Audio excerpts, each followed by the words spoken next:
So I was scrolling through Decathlon's website the other day trying to find some budget-friendly everyday shoes, and I stumbled upon these tennis shoes right here. They had a pretty clean design and they cost only 80, ring it. so I thought why not?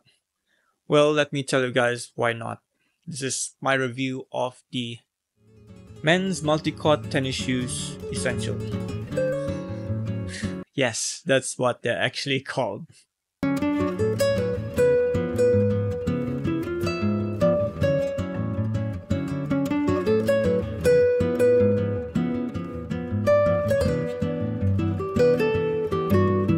Out of the box, they looked fine. Pretty clean design, plain but minimal in a good way. White upper, some overlays on the toe and heel, and a mesh tongue.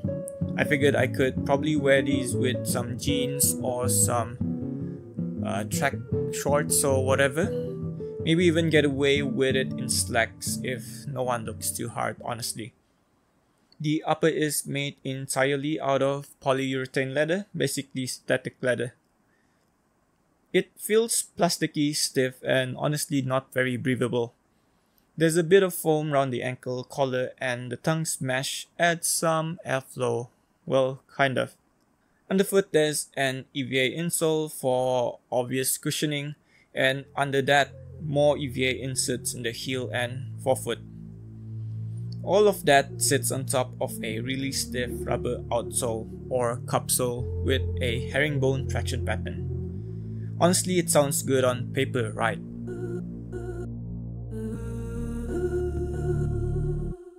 To be fair, Decathlon doesn't pretend that these are premium in any way. They are actually made for beginner tennis players. But what does Decathlon promise? According to their site, these shoes offer fitting comfort, cushioning, foot support, and abrasion resistance. They even claim that the internal volume is based on thousands of foot scans, so you'd think that these feel decent on foot, right? But here's the reality. With just a few steps in, I could already tell that these weren't it. The comfort was barely there, the synthetic feels stiff, the cushion feels thin and unresponsive, and the shoe just doesn't flex naturally. I can honestly compare these to putting on a pair of cardboard boxes on your feet. The insole gives this false sense of comfort when I first tried them on, but the longer I wore them, the more my feet started to complain. It's just not something I'd want to walk in for more than 10 minutes straight. And then there's the outsole. Honestly, hands down, the worst part of the shoe. They do look grippy with that herringbone pattern, but it's completely flat and way too stiff. I tested them on tiles, carpet, pavement, and even grass, and I just couldn't find any grip from them. It felt like I could slip at any moment, especially when I walked on smoother surfaces or even wet surfaces. It feels weird, like wearing a reverse bowling shoe or whatever. Maybe I'm looking at it from a different perspective because I have noticed that tennis players do slide around trying to catch up to the ball, and maybe these are designed that way on purpose, but for people who like to wear these casually, it's just a big no for me. The fit at least is decent. It fits through the size with no weird gaps or loose areas. But that synthetic leather doesn't stretch much. So for those of you guys with wider feet, do expect them to feel tight with really no break-in. And then there's the clunkiness. The combo with the stiff upper, the rubber cupsole, and the lack of cushion makes the shoe just feel blocky and awkward.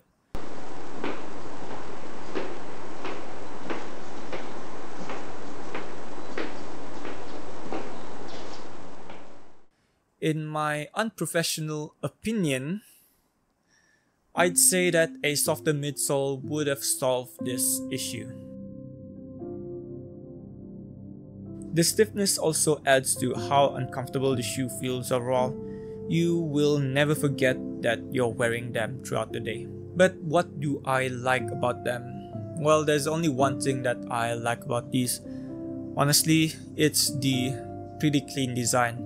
I've dressed them up and dressed them down and they look kinda clean in photos. But what don't I like? Well, I guess obviously the lack of comfort because of the stiff upper, the stiff cup sole, and then the lack of traction. I guess if I can't trust my steps whenever I walk, I can't really trust the shoes, can I? I can honestly tolerate some type of discomfort from my sneakers, but feeling unsafe when simply walking is just a big no for me.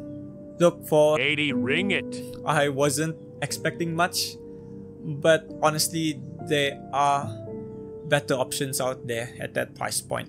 This might work for tennis players or beginner tennis players who are looking for something cheap to run drills in, but for someone who wants to wear them casually every day like me, it's just a big no.